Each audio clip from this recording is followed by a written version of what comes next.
Sure. So let me start out by just underlining what you said, which is that chronic illness requires a slightly different approach from acute illness. Right? Chronic illness means that you cannot treat your illness like a bump in the road. Right? It's not like a speed breaker or a pothole that you go over it and you can forget all about it. Chronic illness means that it is going to be with you for many years, probably for the rest of your life in many cases. And what that means is that your life will almost certainly never go back to normal like it was before this illness. And so therefore, normalcy is redefined forever. Right? Now, human beings want normalcy. We crave normalcy.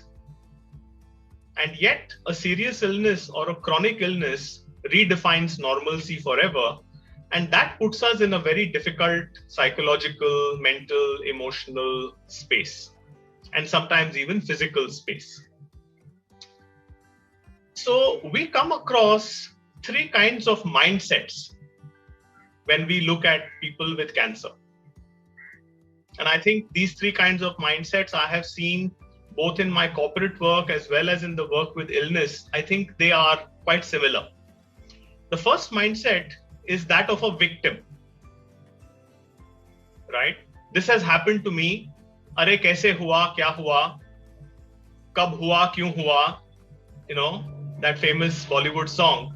And then I am trapped in that life has attacked me in some way and I am a victim of life. So in this kind of a situation, in this victim mindset, I don't have any power. Right? This is a mindset, mind you.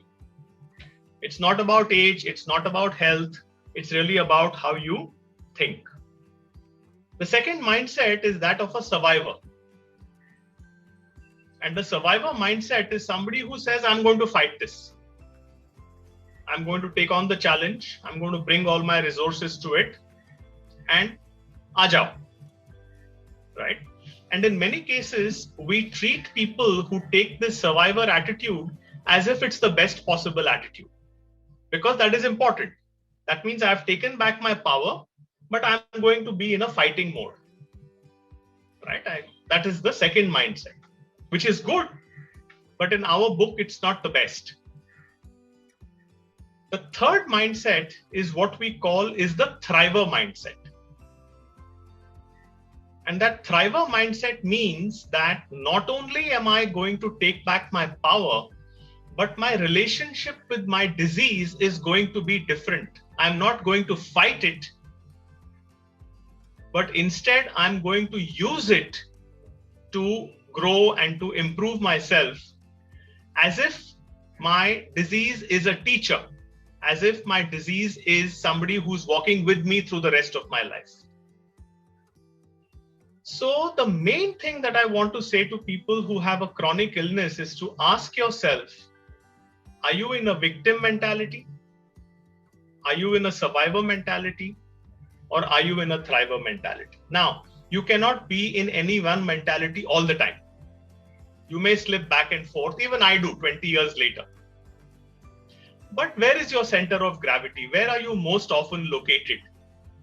That will determine what you are going to create with the rest of your life. So this is my first big, that's why our theme in Cancer Awaken is let cancer heal you.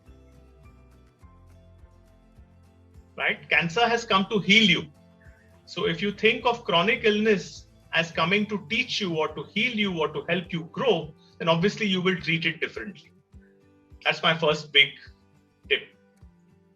The second thing is that when you have a chronic illness, there is a tendency to be preoccupied with the specifics of that illness.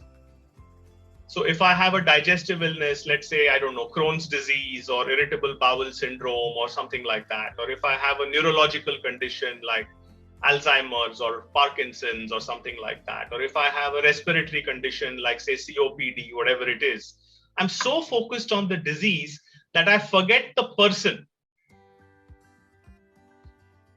right? My identity becomes wrapped up in the disease. So what we say to people is, when the doctors are treating the disease, who is healing the person?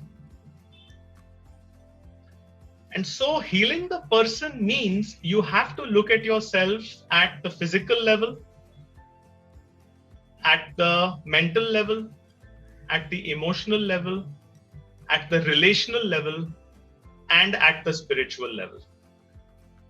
So especially for chronic disease, taking a holistic view of yourself and looking at your lifestyle in a holistic way is one of the best things you can do for yourself. So these are my two big tips that I would give from all my experience working with cancer for the last 20 years.